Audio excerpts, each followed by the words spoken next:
that's good to go. And Ron is set to record. Now let's make sure that John is set to control. Yep. All right. Oh. When we installed this, well, say we installed it, Dan's son-in-law installed it for us. But when we installed it, we should have put like a little lock. We could have put like a lock washer where it secures down to keep it from swiveling. Yeah. Because they'll do that with the door sometimes.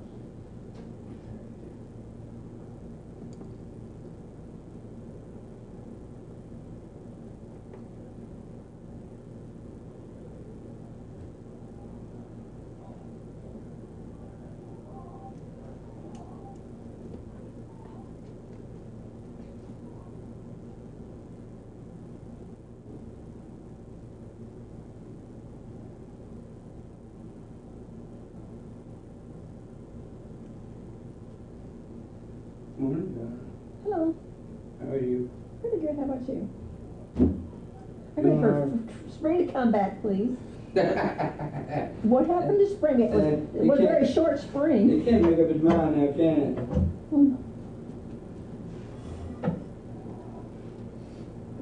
I know Dale be hating this cold weather. My mother's the same way, boy. I'm kind of partial to it, but that's just me. Being a little large, I kind of like the cool weather.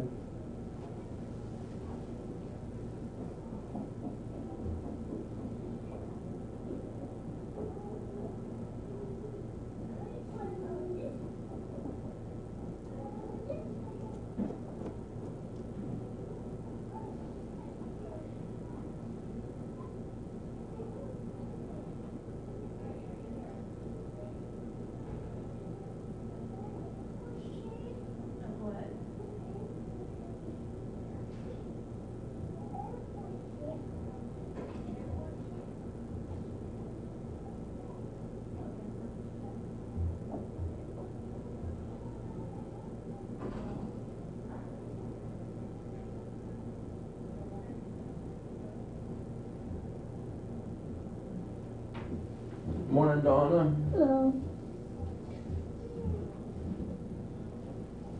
Is that where you begin, Ron? Yeah, that works, thank you. Okay. You up?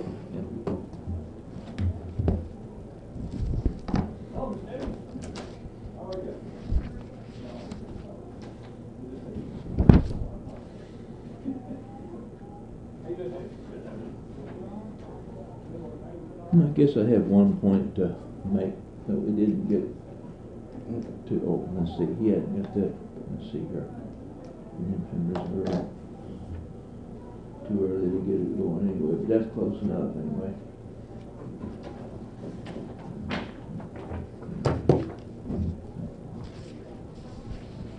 Well, in fact, this next week might be the week you get your roof done, huh? They were supposed to started, well, 2 weeks ago, and they didn't work out. They were supposed to start Monday, and they come out Monday and said, well, it looks like it's going to be Wednesday, and they set the dumpsters for tearing off and everything on Tuesday, I guess it was. Wednesday rolled around, and I didn't see him. About 1 o'clock, well, I texted the kid that's the foreman of the thing. I said, is it this Wednesday or next Wednesday? And he sent back and said, well, because of weather issues, it's going to be Monday. There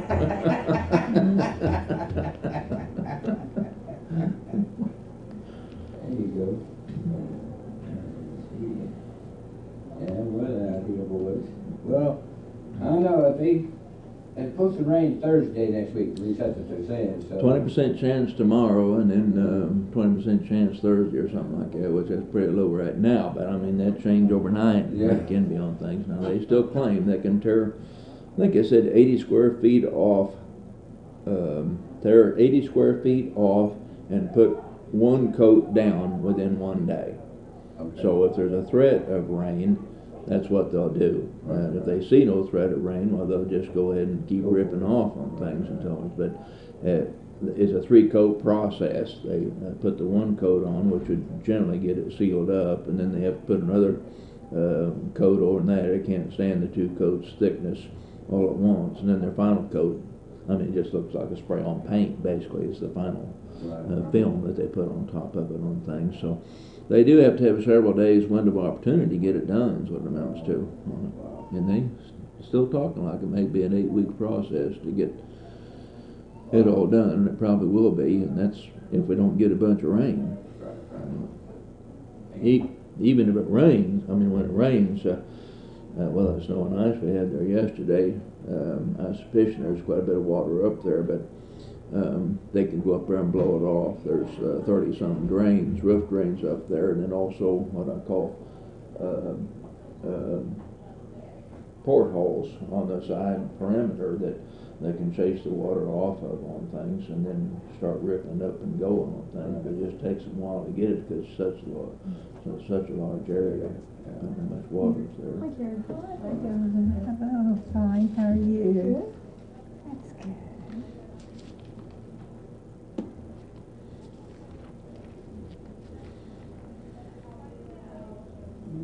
Big guy. How you doing, Isaac? Doing well, yourself? Oh, I think I'm gonna make it. Good morning, John. How's Sharon? Well, she's doing okay. That ankle's hurting her still. Now they put Put her some, boot on. yeah, a boot I'll on. take her back tomorrow and we'll make her ready again. Make sure she's doing okay. But is it a walking thing, or it's not Yeah. supposed to walk on? Okay. Yeah, Can't put not some- a whole lot. Yeah, okay. Like she can move around the house. All right. Jake Creation. Okay. I just love these. These little.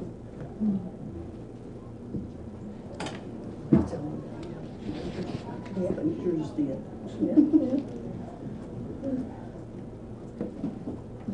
I wore the necklace when I went shopping, tried to find something to match it. Way to do it. Need a matching bracelet now. huh? Need a matching bracelet now for it. I probably could do that. I'm gonna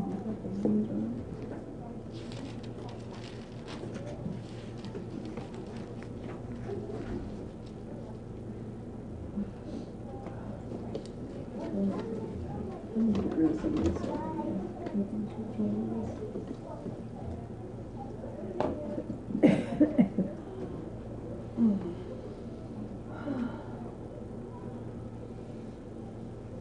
What's Jake doing? It's doing better. He actually walked yesterday a little bit. Oh, good. I'm so afraid he wouldn't hurt me. Me too. His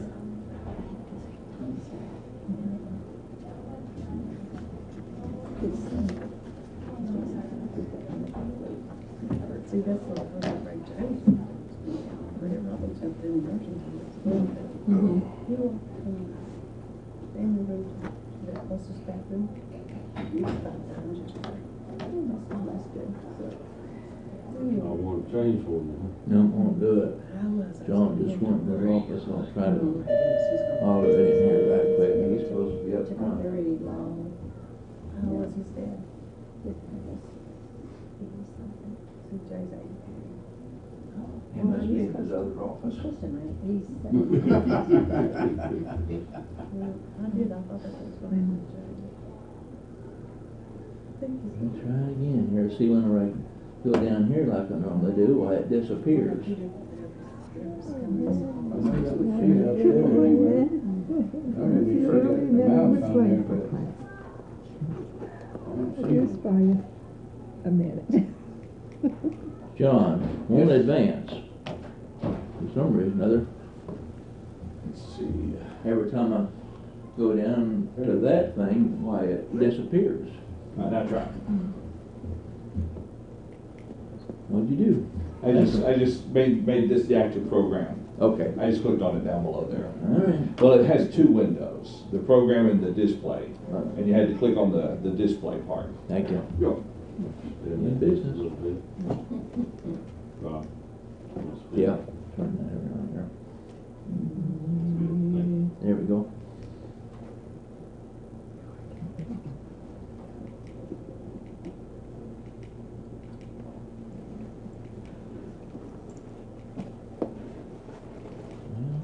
Okay. It went all way back at the beginning. Oops, there it was. That's what I'm trying to get to. Well, C and D. We left off last time. Anybody need a copy of our outline this morning? Redemption, proposed, promised, and preserved. We're continuing our studies on this topic. We're pointing out that redemption is indeed the theme of the entire Bible. We have all these accounts and stories that we're very familiar with, but we need to realize that they all tie into one agenda that God was working out, actually planned before time began, and been working out ever since. He put mankind on the face of the earth. He's been working out this plan to redeem fallen man. He made that promise, as we pointed out at the very beginning, Genesis chapter 3, verse 15, right after man fell, was deceived by Satan, made this promise that someone from the seed of woman would come and actually destroy Satan's work. But in the meantime, Satan was going to bruise the head of this seed of woman, and we'll get to that, looking at some of that situation here in a moment, whenever we get to the part of redemption being preserved. We're going to look at some individual accounts of God's interaction in history in preserving this promise he made in Genesis chapter 3 and verse 15. But even though we look at the individual events that took place, our goal is to always keep in mind that this is all according to this eternal plan that God had in mind to redeem mankind through, as we know, through Jesus Christ. So that's where we're at. Now we had stopped by looking at Genesis 49 and verse 10, where here we have Jacob's last words to his sons, and he said to Judah that the scepter, that is the symbol of rule, the symbol of kingship, shall not depart from Judah, nor a lawgiver from between his feet, until Shiloh comes, and to him shall be the obedience of the people. The people would be obeying this promised one referred to as Shiloh. And we hadn't talked much about what is referred to here, but that's what we'll get to at the first part of our study here this morning. The promise of future kingdom of peace is what's in view there, and we find that that was also made, that kingdom to come, that kingdom of peace made down to David. So we're just following this promise that was, as it was given, beginning in Genesis 3:15, all down through Abraham and Isaac and Jacob, and now Judah, and all the way down to the time of David. We'll notice here in just a moment. Let's begin with a word of prayer. Most holy and divine Father in heaven, we're thankful to you for the many spiritual blessings that you've made available to us in Jesus Christ, your Son, our Savior. Thankful, Father, especially for the redemption, the plan that you made before you putting mankind on the face of the earth, and the plan that you brought to fruition through Jesus Christ. And thankful, Father, that we can be a part of that great plan for our salvation by our willing obedience to your will for our lives. And pray, Father, you continue to be with us as we strive to live in accordance with your will. Pray, Father, that you'd continue to forgive us of our sins as we turn from them. And pray, Father, that we continue to be a good influence to others around about us for this salvation that we enjoy in Jesus Christ. We're thankful, Father, for your word that reveals this plan for us and gives us the encouragement to the knowledge of the promised fulfillment of our redemption, that heavenly home you promised to the faithful. And pray, Father, we live our lives in appreciation of all these great spiritual blessings. We're mindful, Father, of those who remember that are gone because of sickness, those recovering from surgeries and injuries, and pray and be with them all and provide for them the healing they so desire and the comfort that they need in their time of distress. Be your will. We're thankful, Father, for all the rich provisions you've made for our earthly sojourn, and pray, Father, that we continue to use these in a way to bring glory and honor to your name. And it's in Jesus' name we pray. Amen. As I said, we finished our study last week, Genesis 49 and verse 10, where Jacob, he's saying to his son Judah, now Judah, keep in mind, he wasn't the oldest one, but he's the one that has been picked out by God himself to carry on the Messianic line, and that's what this particular statement is about in Genesis 49 verse 10. The scepter, the kingly rule, shall not depart from Judah, nor lawgiver from between his feet, until Shiloh comes. And to Shiloh shall be the obedience of the people.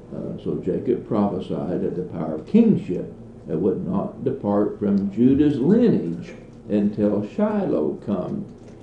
The meaning of Shiloh, the word itself is rest or condition of peace. That's the meaning of the Hebrew word that's translated Shiloh here.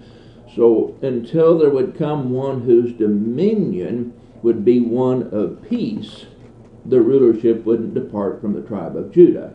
And when you put this together with other passages, then we see that this has to be a reference to the Messiah, who's referred to in Isaiah 9, verse 6 through 7, the Prince of Peace. Let's look at that passage, Isaiah 9, verse 6 and 7. Let's see here. Donnie, you want to start us off this morning? Isaiah 9, 6 and 7.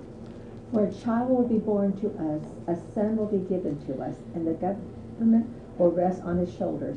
And his name will be called Wonderful Counselor, Mighty God, Eternal Father, Prince of Peace. There will be no end to the increase of his government or of peace on the throne of David and over his kingdom, to establish it, to uphold it with justice and righteousness. And then on and forevermore, the zeal of the Lord of hosts will accomplish this.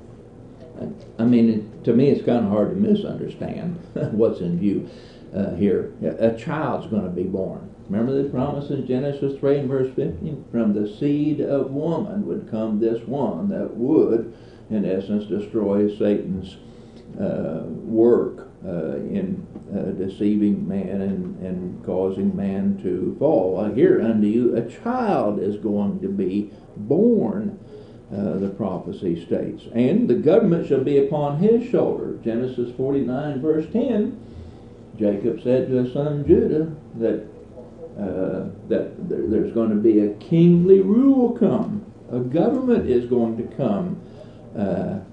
The scepter, the rule of government, will not depart from Judah until Shiloh comes, this one who stands for peace. Well, here, this child that's going to be born, government on his shoulder, is going to be called Wonderful Counselor, Mighty God, Everlasting Father, Prince of Peace.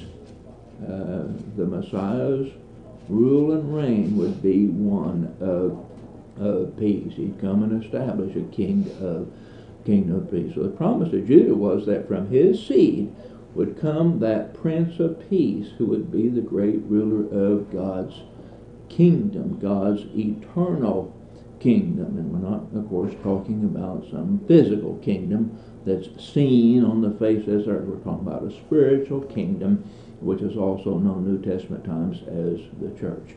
Now you look at Old Testament history records, in later years, Judah became the leading and ruling tribe of the nation of Israel, just like here Jacob foretold would take place.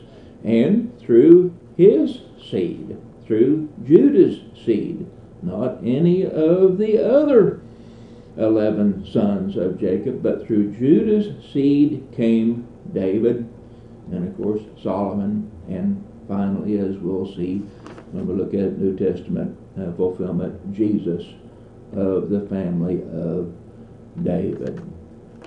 About 650 years after Jacob's death, the promise of the Lord that Satan's head be bruised, back there in Genesis 3 and verse 15, which is made first in the presence of Eve, later renewed to Abraham, as we've seen, Isaac and Jacob, and now Judah. This promise is made to David. 2 Samuel chapter 7, verse 12 through 16. Let's look at 2 Samuel 7, 12 through, we got 16, actually through 17. 2 Samuel 7, 12 through 17. And setting the scene here, you may recall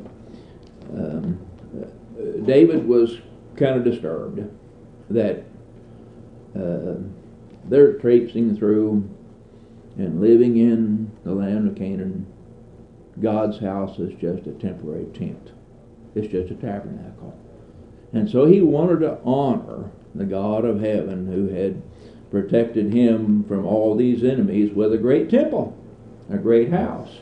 And he said in his heart that that's what he wanted to do. But God said, you're not going to build me a temple. I'll let your son, which is Solomon, build the temple, but you're not going to build the temple because why? He was a man of war. He was a man of war, is the reason it's given. Well, that sets the scene for what we read here in 2 Samuel in chapter 7, verse 12 to verse 17. Nathan the prophet says that God says, you're not going to build me a house, but Solomon will be the one that builds this physical, literal house for God, the temple. Instead, God is going to build you, David, a house through your descendants. That's what the promise is all about. Let's see. Karen, you want to read 2 Samuel 7, 12 through 17 for us? Yes. When your days are fulfilled and you lie down with your fathers, I will raise up your offspring after you, who shall come from your body, and I will establish his kingdom. He shall build a house for my name, and I will establish the throne of his kingdom forever. I will be to him a father, and he shall be to me a son. When he commits iniquity, I will discipline him with the rod of men, with the stripes of the sons of men. But my steadfast love will not depart from him, as I took it from Saul, whom I put away from before you. And your house and your kingdom shall be made sure forever before me. Your throne shall be established forever. In accordance with all these words, and in accordance with all this vision, Nathan spoke to David. So here history records that Abraham's seed that we first began looking at, Genesis in chapter 12, Isaac and Jacob, down to also Judah, Abraham's seed is to be of the house of David, according to this promise. The kingdom of this seed of Abraham and David is to be established and last forever. And we're going to show, whenever we get to our study of God actually fulfilling this promise to David, several New Testament passages that clearly make reference to this promise that was made to David. So we're not left to guess about this. This was not about a physical kingdom to be established on the face of the earth and the Messiah reigning and ruling from Jerusalem in a literal physical way. That's not what it was about. It was indeed about, from the very promise that's made here, a spiritual kingdom that would last forever. Well, that finishes our study right now of redemption promised. You can look at other passages where you see this promise was reiterated through Old Testament history, but just picked out kind of the highlights of where we clearly see this promise given in Genesis 3:15 carried on down through this particular seed of woman, beginning with at least Genesis 12. Abraham goes on beyond, back behind that, of course, as we study. Question or comments you have on this particular section of our study? Yes, Pat. I had kind of a thought about Solomon and the kingdom, and I kind of thought about Christ's kingdom, which is the spiritual one. Was Solomon kind of an type of the church, the kingdom Well, that Christ built? yeah, the kingdom, Old Testament kingdom, you could say would be in that category, yes, type of the church on that. And Solomon, some of the things that he did, were according to God's will, but then later years especially was deceived by the many wives, concubines that he had, and went off into idolatry. But as far as the kingdom, the temple especially, that was established by Solomon, certainly a type of the church. No, it's glorious, and it had so many more things. Yeah. I mean, like Yeah. the cherubim's wings touched the walls of each other. Right. Well, as you know, and remind you, the Hebrew writer especially spells out some of the type, antitypes of the Old Testament tabernacle, temple, and all the things going on there with the things going on in the New Covenant, that type of thing. So yes, in that sense, I don't know. I studied through the years types and antitypes, and heard a lot of brethren talk about types and antitypes on things. I've always thought it necessary to weigh in on the cautious side and only refer to a type and antitype that the Bible refers to type and antitype, if you understand what I'm saying. Some people talk about the window in the ark being a type of the church. Well, I don't know that I actually see a reference to that, you see, Old and New Testament on things on it. And it's okay, if you want to talk. I'm just saying I won't use it in that way, in other words. But the Hebrew writer definitely talks about, and Peter talks about types and antitype, a Noah situation, baptism, the water, things of that nature. When it's spelled out, especially New Testament, this type, antitype, why, then it's excellent study on things. Did you have another question or comment? No, I just thought, well, Solomon married so many wives, and actually the church, there were a lot of people that didn't believe because of, or that turned away after they had been in the church. That's what it's saying. I just kind of thought that way. Maybe I failed to ask you, need a copy outline? Yes. Okay. Thank you. Any other question or comments on that part of the study of redemption promised here? Let's look at this next section I have for us, redemption preserved. In this section, we're going to note, I'll call it the superintendence of a sovereign God who overcame Satan's many attempts to thwart his plan for man's redemption. We're going to note specific events that actually God's providential working, some of them not necessarily miraculous, but working behind the scenes, as we say sometimes, providentially to carry out his plan of redemption, his will to carry out this plan and override Satan's attempts to stop the Messiah from coming from the seed of woman. From the very beginning of time, Satan attempted to prevent the promised and prophesied Redeemer from being born into the world. And we're going to start by looking at something we have revealed to us in Revelation 12. Revelation 12, 1 through 5. Jared, you want to read that for us? Now a great sign appeared in heaven, a woman clothed with the sun, with the moon under her feet, and on her head a garland of 12 stars. Then, being with child, she cried out in labor and in pain to give birth. And another sign appeared in heaven. Behold, a great fiery red dragon, having 7 heads, 10 horns, and 7 diadems on his heads. His tail drew a third of the stars of heaven, and threw them to the earth. And the dragon stood before the woman who was ready to give birth, to devour her child as soon as it was born.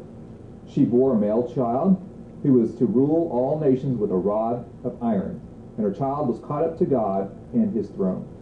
Now, we all know Revelation filled with figurative language, and we can't go too far in some of the explanation of figurative language as far as that goes on. But I think there are some things that are pretty clear here. Here, the dragon, who's identified, by the way, in verse 9 as Satan, is pictured as standing before a woman. And it appears in the context that woman is Israel, or maybe more specific, God's faithful remnant of Israel. And Satan standing before this woman so that he might preempt the birth of this child who was going to rule all nations. But this child was caught up to God and his throne. Can't hardly be any doubt as to who that child is. That is the one that we know as Jesus Christ. And he was caught up to God. He died, he was buried, but he arose from the dead. He ascended to heaven, and we have numerous references in the New Testament that he is now before the throne of God. So those are things that are clearly depicted here in this particular passage. And I would contend that what we see kind of represents, in a general way, all of Satan's attempts to thwart God's plan of redemption through this child who is going to be born and rule all nations. Now, one specific event that I think we ought to be able to relate to in view, I think, here is Herod's attempt to prevent the birth of the Messiah by murdering all the male infants in Bethlehem. Look at Matthew chapter 2, and let's see. We'll read, we really need to read verse 1 through 8 first, and then, let's see, Florence, if you read Matthew 2, 1 through 8, and then Dale, verse 13 through 16, Matthew 2 for us. Now after Jesus was born in Bethlehem of Judea, in the days of Herod the king, behold, wise men from the east came to Jerusalem, saying, Where is he who has been born King of the Jews? For we have seen his star in the east, and have come to worship him. When Herod the king heard this, he was troubled, and all Jerusalem with him. And when he had gathered all the chief priests and scribes of the people together, he inquired of them where the Christ was to be born. So they said to him, In Bethlehem of Judea, for thus it is written by the prophet, But you, Bethlehem, in the land of Judah, are not the least among the rulers of Judah. For out of you shall come a ruler who will shepherd my people Israel. Then Herod, when he had secretly called the wise men, determined from them what time the star appeared. And he sent them to Bethlehem and said, Go and search carefully for the young child, and when you have found him, bring back word to me, that I may come and worship him also. Now when they had departed, behold, an angel of the Lord appeared to Joseph in a dream, saying, Arise, take the young child and his mother, flee to Egypt, and stay there until I bring you word, for Herod will seek the young child to destroy him. When he arose, he took the young child and his mother by night, and departed for Egypt, and was there until the death of Herod, that it might be fulfilled which was spoken by the Lord through the prophet, saying, Out of Egypt I called my son. Then Herod, when he saw that he was deceived by the wise men, was exceedingly angry, and he sent forth and put to death all the male children who were in Bethlehem and in all its districts from 2 years old and under, according to the time which he had determined from the wise men. And down through verse 18. Did I say verse 16? Yeah, I did say verse 16. Go ahead and read through verse 18. Then was fulfilled what was spoken by Jeremiah the prophet, saying, A voice was heard in Ramah, lamentation, weeping, and great mourning. Rachel weeping for her children, refusing to be comforted because they are no more. Return from Egypt to Nazareth is the next section. Yeah, right, but just pointing out that this fulfills prophecy by Jeremiah also, that foretold there'd be a great weeping there in that region, and it is because of Herod killing these children in that region. The thing to look at here, Matthew chapter 2 here, he depicts this event from what we call the human perspective of Herod's insecurity over his own throne. He was king of Judah, and he'd heard that there's another king coming. And so he wants to put that king to death, make sure he's not a threat to his throne, basically. It is what we see from Matthew's account. Revelation 12 that we read there, the first 5 verses, depicts basically the same event from the point of view of the heavenly realm. In actuality, it was Satan who used Herod's insecurity in an effort to prevent the birth of this child, the birth, in essence, of the Messiah. Now, my point here, by noting Revelation 12 to begin with, is to make us aware that such a preemptive effort, like Satan's work through Herod here, was not Satan's first attempt to prevent the birth of the Messiah. All the way back in Genesis 3:15, as we keep pointing out, we find this first biblical messianic prophecy of one being born of the seed of woman. Back in Genesis 3:15, I'll put enmity, God said, between you and the woman, between your seed and her seed. He shall bruise your head, and you shall bruise his heel. Satan has known about that promise ever since it was given to Adam and Eve, back in Genesis 3 and verse 15. And Satan has been at work ever since that time to try to destroy God's efforts in bringing about that one that would come from a woman that would destroy himself, Satan himself. Satan, in essence, there in Genesis 3 and verse 15, was put on notice of a coming Redeemer. He was put on notice by what we see in Genesis 3:15. Not only does Genesis 3:15 predict a coming one who would crush the serpent's, Satan's head, but it also predicts the serpent's bruising of the heel of this coming Redeemer. And much of this bruising occurred through Satan's many attempts through Old Testament history to prevent the Messiah from being born. So Revelation 12 and Genesis 3:15, when taken together, kind of furnish an angelic heavenly commentary or perspective on the repeated near extinction and jeopardy experienced by the Messianic lineage as recorded throughout the page of the Old Testament. And so we're going to be looking at some of the specific incidents that we can see, and I'm talking about the most clear incidents we can see where this lineage, one being born of woman as Redeemer, was put in jeopardy by Satan's efforts, but God always intervening and overcoming Satan's efforts to try to destroy the line that was lead to the Messiah. Questions or comments on what we're going to be looking at here when we're talking about redemption being preserved? Here's the first example.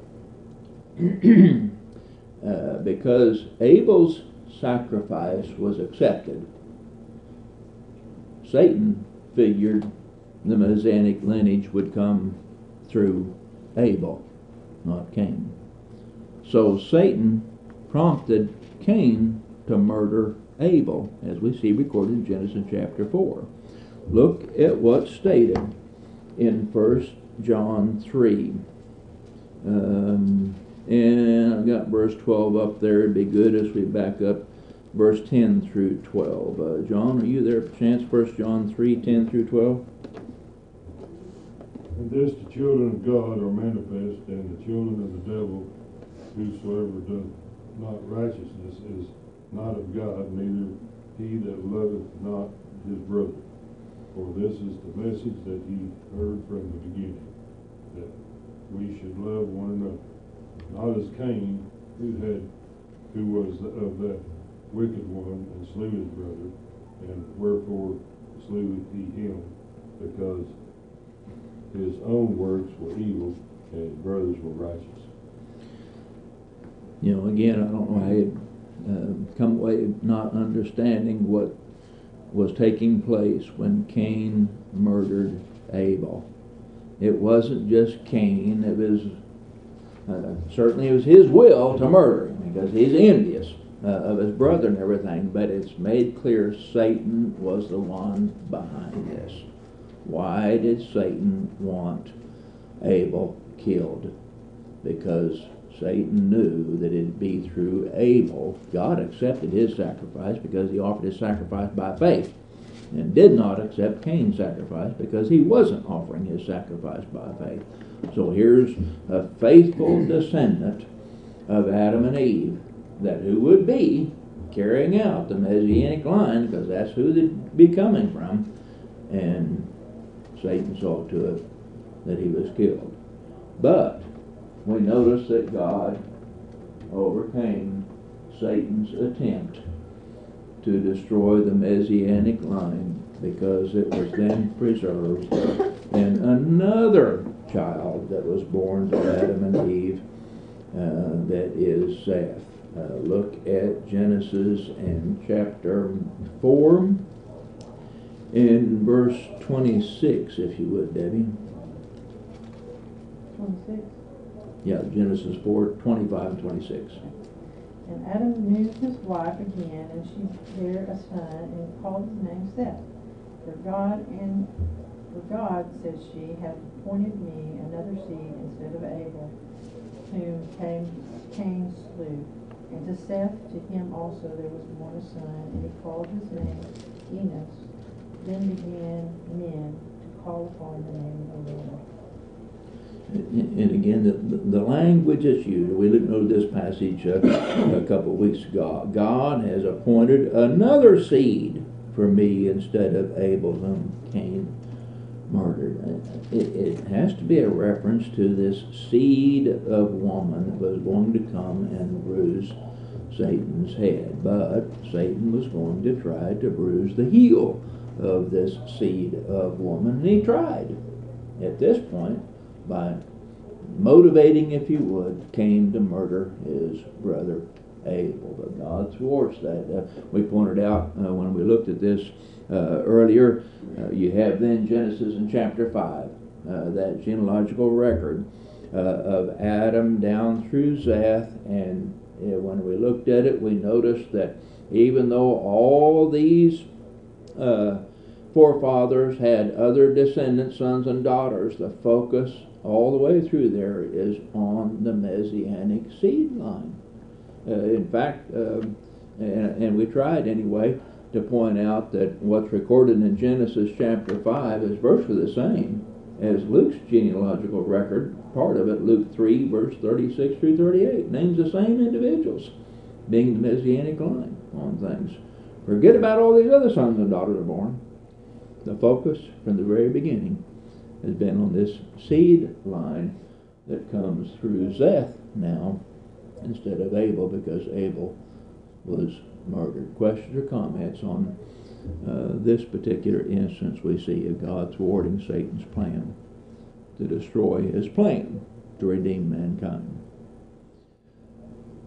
I contend that Satan again sought to prevent the birth of the Messiah through the contamination of humanity's pre-flood pool gene, if you will. Look at Genesis in chapter 6. We'll just read the first 4 verses.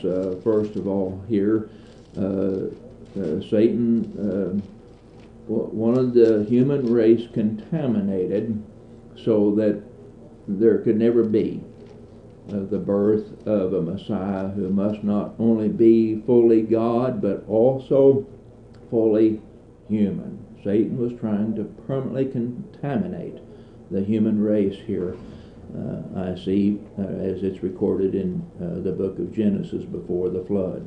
Let's see, dear, you want to read Genesis 6, 1 through 4?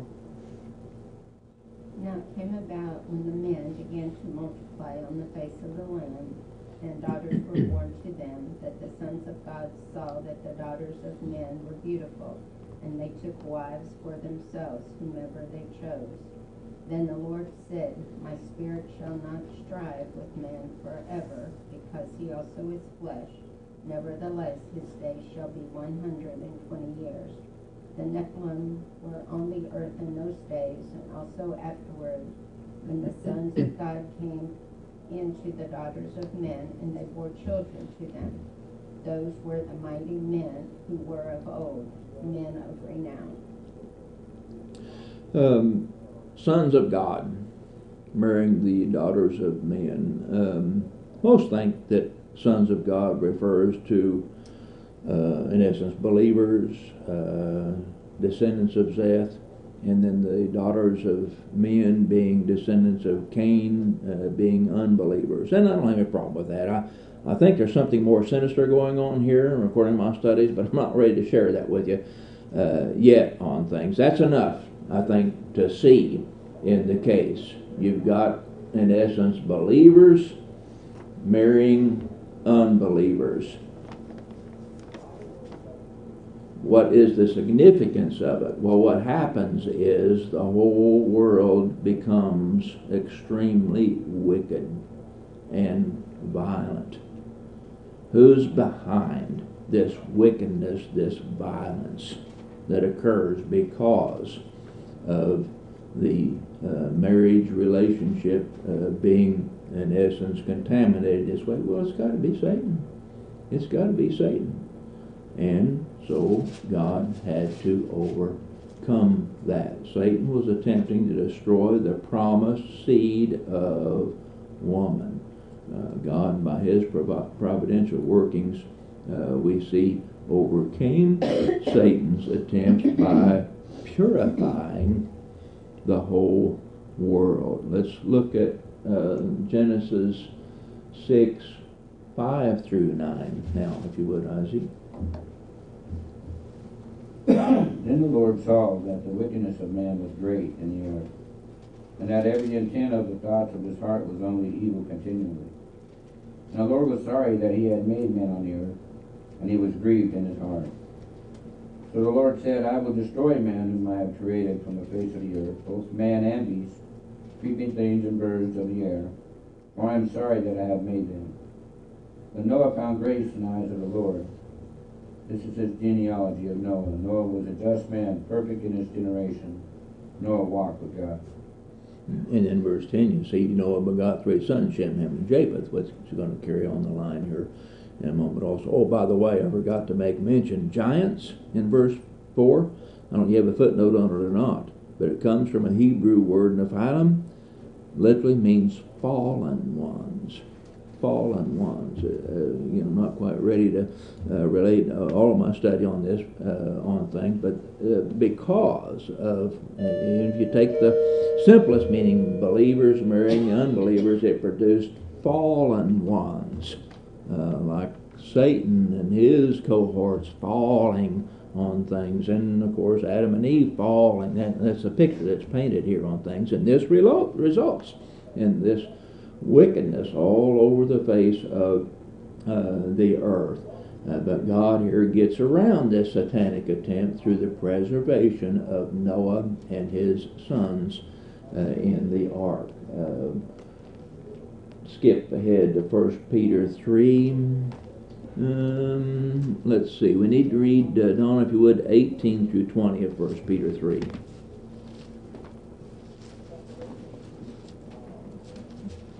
What verse? Yeah, 1 Peter 3, 18 through 20. I had the other one before that. Yeah. For Christ also died for sins once for all, the just for the unjust, so that he might bring us to God, being put to death in the flesh, but made alive in the spirit, in which he went and made proclamation to the spirits now in prison.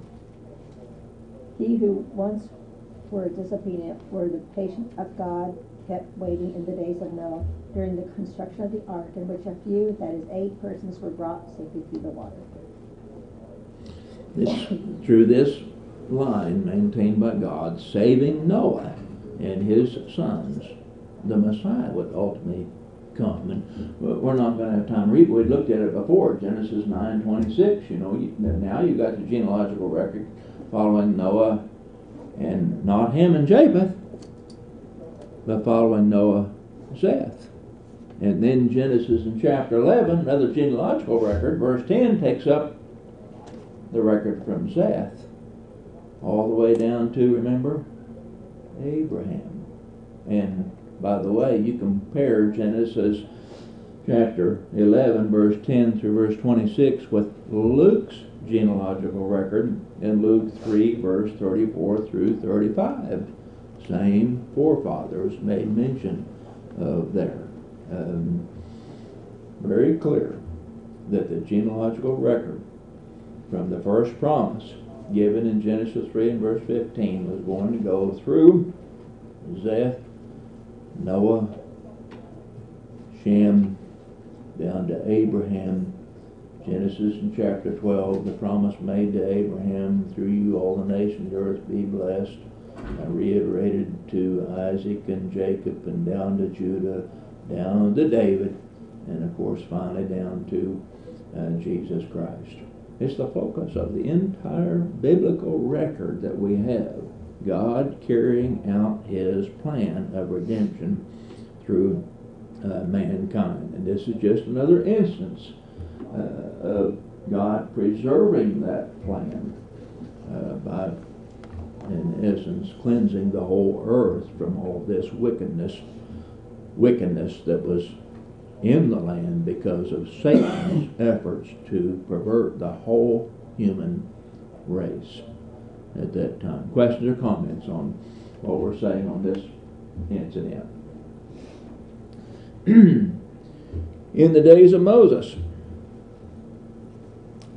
Satan again tried to thwart the birth of the Messiah. First, by enslaving the nation through which the anticipated Redeemer would come from God. But God overcomes that by means of the Exodus, by bringing his people out of the land and bringing them into eventually the promised land. Well, was that our last bill? It was already. Okay on things. We're going to look at not the Exodus event, of course, in its entirety. Look at one isolated event during the Exodus, and that's around the golden calf, and see what Moses says to God when God says to Moses, "I'm going to destroy this nation and raise up another nation from you, Moses." It was another attempt by Satan to thwart God's plan of bringing a promised seed of woman into this world. And Moses, by his intercession, intercedes on behalf of the nation and stays, if you will, the execution of these people by the hand of God. And he does that by reminding God of his promise. Reminding God of his promise. That God forgot. That it's a real good story, though, that we have record of in Moses' efforts to be a part of interceding on behalf of the people so that this redemption plan is preserved through the nation of Israel, as was proposed all along. We'll look at some other passages I don't have up there that we can see this throughout the book of Exodus, this reference to this promise made by God, a Redeemer coming. Thank you for your attention here this morning, and we'll take up studies next Lord's Day at this point. But